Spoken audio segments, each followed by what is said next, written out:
Deluxe edition. I'm on it. Wait, it's an hour and 30 minutes? Holy shit. Fuck it. I'm going for it, man. We're doing deluxe edition.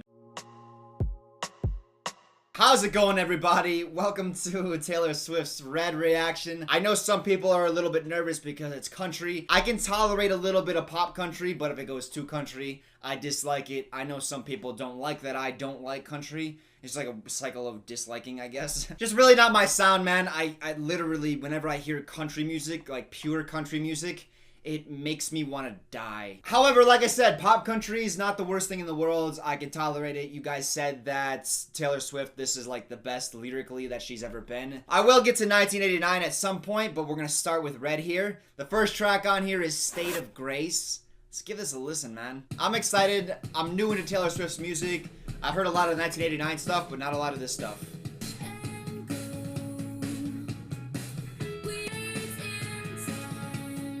I'm taking this so far. This doesn't feel country really at all. The whole album is classified as country in iTunes. A lot of guitar. There's a lot of moments where there's like an empty section and it's just guitar and drums. I wish you would fill it with some riffs or something. Ah, nice and soft here.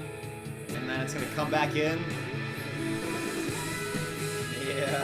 Yeah, this is nice. Okay, I'm digging the writing on this from the jump. I mean, she had a couple lines I didn't understand. Like, we're twin fire signs? What the fuck does that mean? But I like the whole part where she was saying, we're up in my room, just 4 blue eyes. I don't know who she's talking about. I don't follow Taylor Swift's relationships. I want to go on to Red because that is the titular track. It's probably going to be a good example of what the rest of the album's going to be like. This is reminding me. What's that song? God, I did a reaction to it. Now the name is escaping me. The Romeo and Juliet. Oh, shit. Damn it. But it's reminding me of that song. You guys know what I'm talking about. A love story.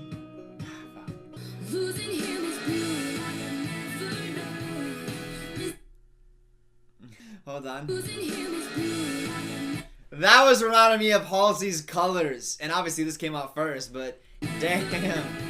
That punch and then blue, that just jogged my memory. Loving him is red. Interesting. Love the effects.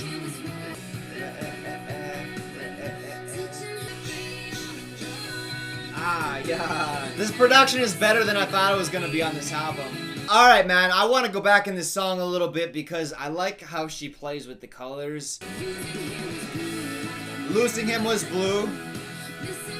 Missing him was dark gray. Okay, so you got these, I don't know, these calmer, more muted colors, blue and gray. Red is more vibrant, in your face. It's more of like an abrasive color. Red, what makes that so interesting to me is red could represent so much. It could represent love, like a heart. That's red, right? That's positive, nice things. But red could also represent like a red stoplight or a stop sign or like blood, violence. Like there's so much within that you could pull from that. It's going to treacherous. And I said before too, the production is better than I thought. I thought it was gonna go more country, but it's not so far.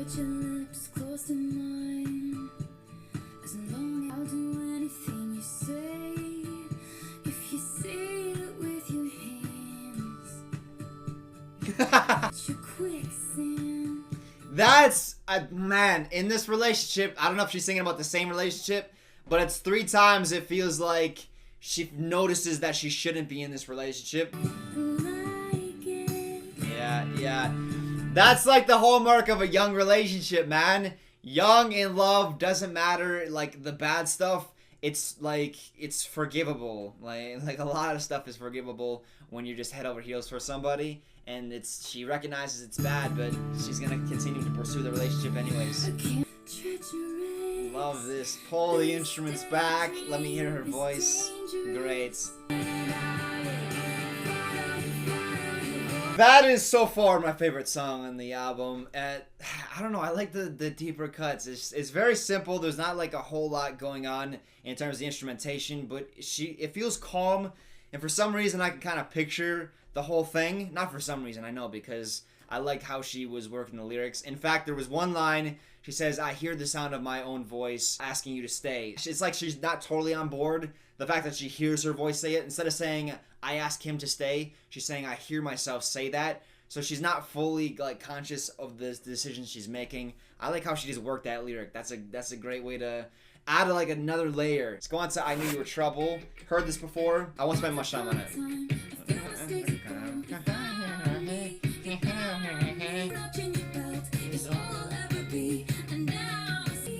This is about John Mayer. Is that what this one's about? I feel like I've heard that somewhere.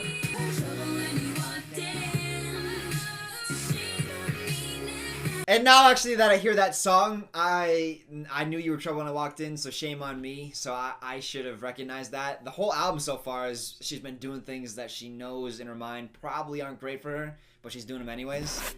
I guess I heard that when I first heard the song years ago, but now to see that whole theme come through on all the tracks, interesting. Oh, this is the...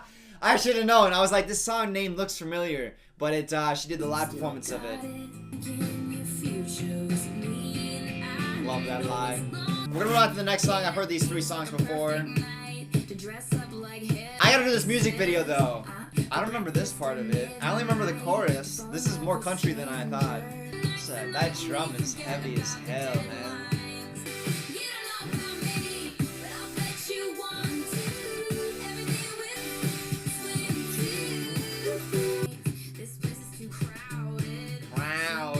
Yeah, there's a little country there. I almost do.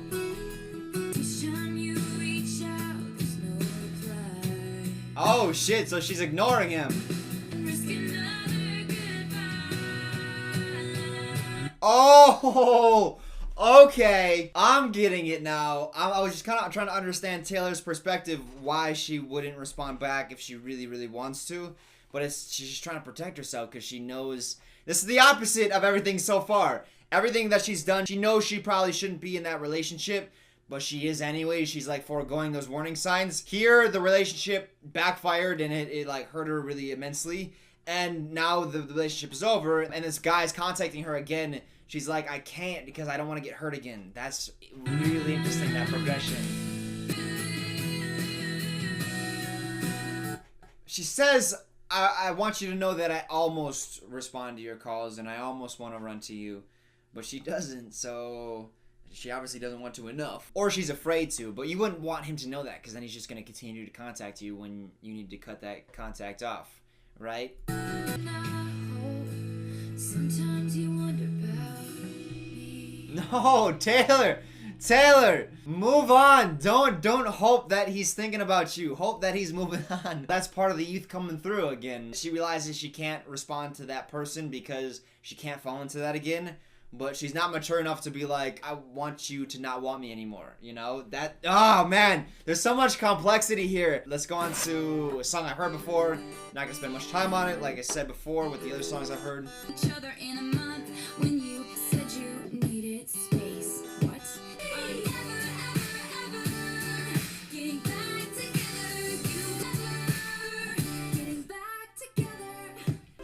Stay. What? This sounds like a YouTube library instrumental from the jump. This sounds like background music for YouTubers to use. Today we're doing the marshmallow challenge. How many marshmallows can you fit in your mouth? Let's find out. Damn, Taylor, you're violent.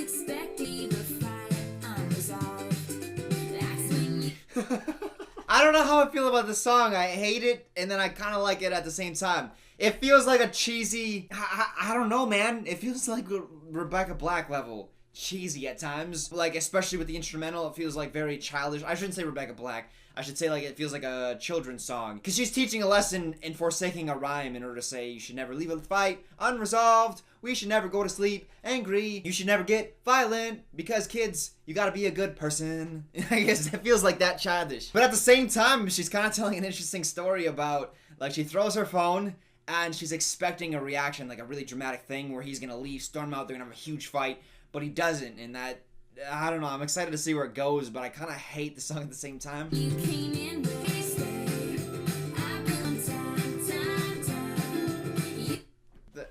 writing on this, I gotta be honest. The rhymes, not the writing, the rhymes. Awful. Stay, stay, stay. And then what does she rhyme it with?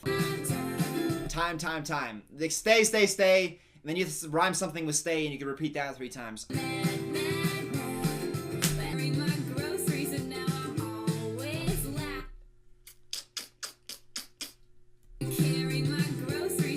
Groceries. This feels like a song for 7-year-olds. I can't with this song, man. I want to punch somebody in the face. I don't know why, because the song is like so peaceful and like polite and nice and for children, and I just want to punch people.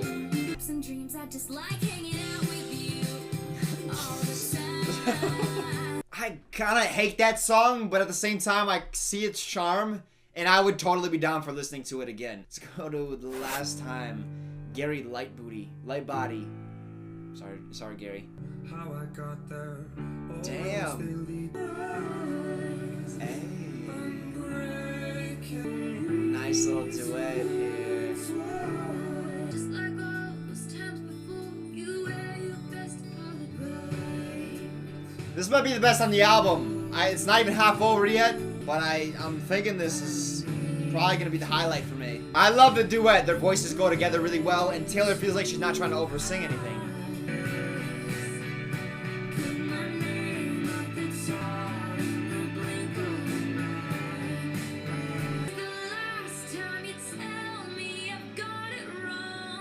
If this goes quiet for the final part of the song, I'm gonna fucking love this so much. Oh, we're not gonna get it. Here we go! Oh, whoo, best on the album. That's the best on the album so far. Light Booty. He's got heavy... I don't know. I was gonna make a pun, and his name's not even Light Booty. I was kind of trying to figure out perspective a little bit, because at a certain point in the song, it felt like they were singing to each other, but for the rest of the song, they were singing like they were both in the same situation, where they were committed to someone who wasn't as committed back, who had a list of names of people that they were more loyal to, and Taylor Swift and Light Booty wanted to be at the top of the list, but the person that they were with wouldn't put them at the top of the list. But then, like, was it the bridge of the song, where they kind of started like having a back and forth. Yep. So yeah, it feels like they're on opposite sides singing to each other, but for the rest of the song, it felt like they were singing from the same perspective, where they were both on the side of someone who cares more. And then all of a sudden, Light Booty was the person that Taylor Swift was singing about. You know, that part felt a little bit weird. And then also it had this like long, lengthy, no vocal moment. I think it's good for the song, and I think a lot of people would like that. Me, personally, I didn't like that, especially the length of that. That was a little long for me. However, that said, I think that's just a preference thing, and I did like how they ended it with pulling it back, very quiet, like very little instrumentation. And I like how Gary was singing more than Taylor Swift in terms of like projecting. This is the last time it feels like it's his track and Taylor Swift's featured on it, because Taylor Swift is pulling back, it's restrained. I love it, man. And then it's man, Taylor Swift, when she's not trying too hard, I love her even more. I like Taylor Swift's voice, and whenever she sings really well, but to me, like, when she's not trying to sing, she sounds even better, if that makes sense. Holy Ground is the next song, man.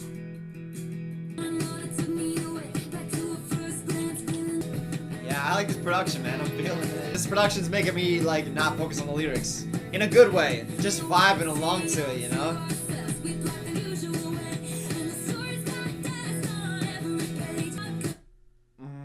The story has dust on every page. It's over, man. It's like literally the book has so much dust on it because it's been so long, but she still can't move on. Love how she worked that. Darling, it was good, though. It was good. Good is the best word you could find to use there. And it wasn't like for a rhyme either. I was like, I could forgive it if it's for a rhyme. Darling, it was good. That's like the best description of your relationship. Good? Come on, Taylor. Oh, stood. Yeah, there's the rhyme. Okay. I still would rather have a better description word and not have a rhyme than have a rhyme and having a bad description. Sad, beautiful, tragic.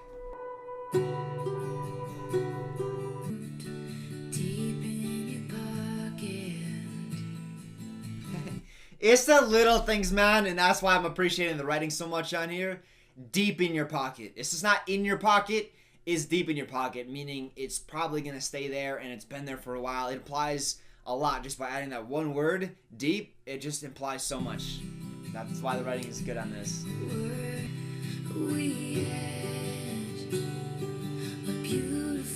I like this guitar here, man. Very somber, fits the lyrics.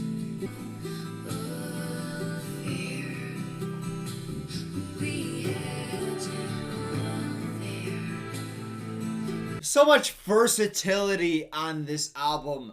She has songs that can get immensely popular, but she has some fantastic deep cuts. Sad, Beautiful, Tragic is one of them. The Last Time is another. This album is chock full of very, very, very, very, very good songs. The Lucky One is the next track. Wasn't this a movie? A hell of a movie? With Zac Efron, I think. Singing about herself. New to a city, in the city of angels, with a name that's not her own. And I think Taylor Swift's real name... Was it Taylor Swift? No. Pretty sure it's not. I'm pretty sure that's like a stage name, right? I'm gonna have to check. That's a really cool real name if that is her real name. Taylor Allison Swift. Okay, no, that is her real name. So why does she say a made up name unless she's not singing about herself?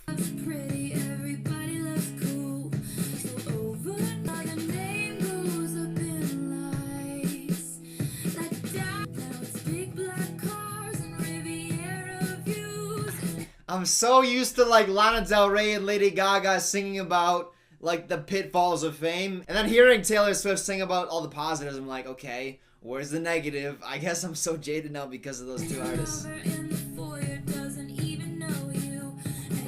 There it is! Taylor Swift is jumping on board. The fame isn't all it's cracked up to be. A lot of shallow relationships. Nice.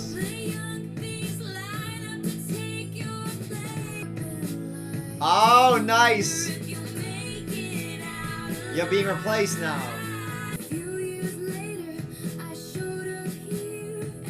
Oh, so yeah, she's not singing about Taylor Swift. She's singing about someone else, and then she comes there and she hears a legend about this artist.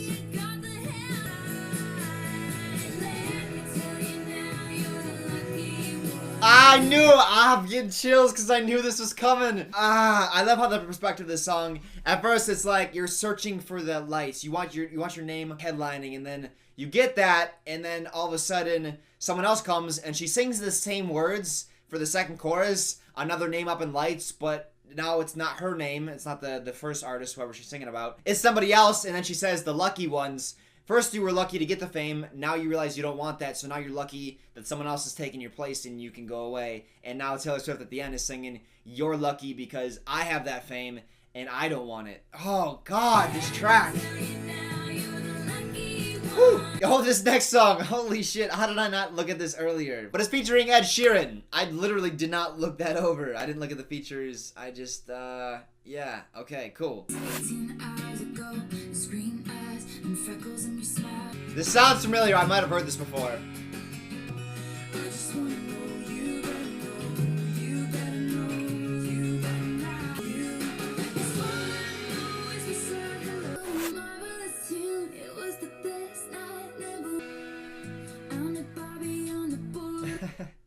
I thought this song was gonna go super pop with the beat and then the builds, and then it like disappears, it vanishes, and then we get more country. Some of the production sounds familiar on a lot of these tracks. Like the beats aren't all that different on like 3 of these or 4 of these songs.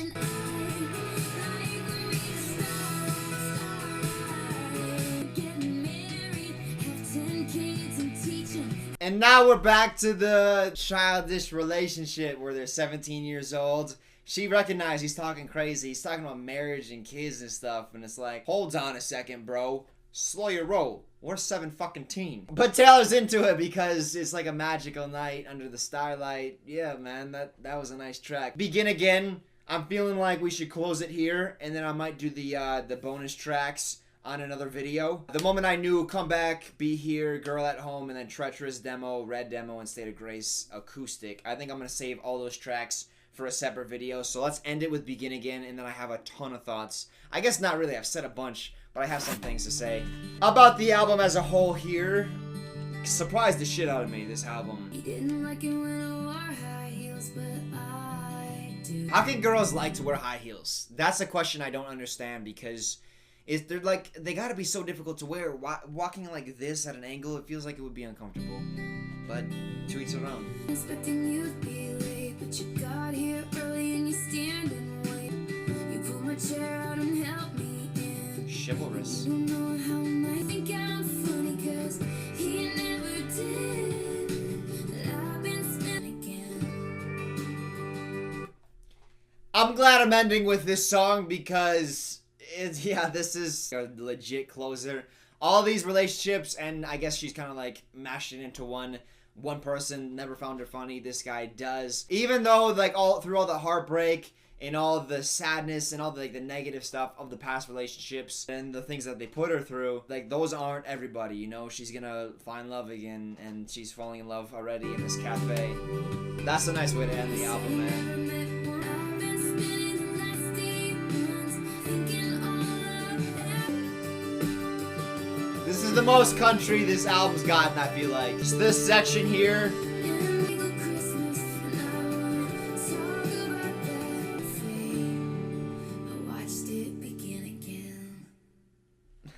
Okay. Yo, man, that is a nice closer, because she's like airing out all of her relationships in the first 15 tracks. And then track 16 is like the cycle repeats itself. We'll find someone new, and it's all positive. It's the honeymoon phase at the beginning, you know, it's just you're discovering new things about that person, and it helps you forget about the people before. I will say, though, that Begin Again was the most country on the album. At least that's how it felt to me. And it didn't feel like too country. There were moments where I was like pulled out a little bit. So when stuff starts to move in that direction, like it's just a really big turnoff for me. However, it never felt like in this album it went too far. Begin Again started to push those boundaries a little bit, but it never did. It never like took the full step through the door. I'm just making a metaphor. Rhymes. I got time for that. My favorite parts on this album were when Taylor Swift felt a little bit more intimate. It felt like when she was not singing too much. She was doing that on Treacherous. That was the first time I heard her be like, it was a little more restrained. It's not too out there, man, and I've said this many times before. I don't need a singer to just like have these crazy runs or a crazy high voice, or just have like I mean Taylor's like a great singer, but I don't need that in my music. I just need someone who knows how to make a great song and someone who knows how to work lyrics on this whole album. Especially, I was liking the storylines she was giving me. I mean, even sometimes it was like progression. Like I Knew You Were Trouble felt like the culmination of the first 3 tracks, where she's in relationships she might not be in or she shouldn't be in. And then I Knew You Were Trouble is like a realization, like, I knew you were trouble. The blame is on me for falling for you and for getting hurt, because I knew from the beginning that was the likely outcome. Storytelling all too well. It was like the writing on this painted an image in my mind. I'm pretty sure I've heard Everything Has Changed with Ed Sheeran on the radio at some point. I haven't heard it much, but I feel like I have heard it at least once or twice. Gary Lightbooty, my boy Lightbooty. This might be my favorite on the album. I gotta be honest, something about this feels nostalgic. I feel like I'm gonna be able to listen to this album when I'm falling in love, and it would make that experience better, and I'll be able to relate to a lot of this. I don't know, something about that excites me, I guess. So it's like future nostalgia. I'm digging a lot of this, because this isn't what I usually listen to. I'm not listening to a lot of stuff that's guitar heavy or guitar driven. A lot of this is, but I love how she worked these tracks. The Lucky One, I was digging the story of that. That was so sick, man. I can't tell you how much I like this album. This is a marvelous piece of work. People were saying I'm gonna like 1989 better. I don't know that that's true. I think it's gonna have a lot more of the pop stuff that I like, but the deep cuts on here are marvelous, man. Stay, Stay, Stay was the one. Let's try it again. Feels like background music for a YouTuber, right? I'm kind of endeared to it because it feels like when I'm listening to the album, it's like a nice little breakup, a little cheery, a little bit more childish, and then we can get back into the heavier stuff. especially the last time right after that, where it's a very emotional track. Light Booty brings some emotion to that song. So lyrics are great. It never went too country, which was my fear and your fear as well. I know a lot of people were concerned that this album, or I wasn't gonna like it because I don't like country music, but it never felt like it dipped that far into country music. It felt like it maintained some semblance of balance between pop and country. And then Taylor didn't try to do too much. And I feel like some singers, they try to do too much on a song. They try to oversing it. I love this album already, and I rarely love albums out of the gate. And I feel like the more I listen to it, the more I'm going to enjoy it. So this album could become a staple in my listening habits. But I want to listen to the last 6 tracks, 3 new songs, and then 3 demos or acoustic versions. I want to listen to those in a separate video. Yeah, at a certain point, you kind of, it's like a meal. Like really tasty meal. You eat and you're full, and you don't want to just keep shoveling food in, and then you're going to throw it up later, you know? So I'll probably wait a little bit and then do those songs in a separate video. It sucks because the introduction of this video is like, let's do fucking all the deluxe tracks. And then I'm like, let's hold up. But I will get to them. It's just going to be in a separate video. I'm going to probably do music videos for this album. I want to do 22. That's a big one. Style's a big one that I want to do as well. So I'll probably do those 2 videos, then do the deluxe tracks, or I might do the deluxe next. I don't know. I will see. And then before Reputation comes out, I'll have 1989 up. That'll probably be like the week before. So yeah, that's gonna be it for this video, guys. If you enjoyed it, go ahead and hit the like button on it, subscribe. Let me know how you feel about the album compared to 1989 or her previous work before Red. I like hearing your opinions, and it also helps me brace for how much I'm gonna like something, because you guys know my musical taste. So yeah, let me know in the comment section, and I will see you guys in the next one.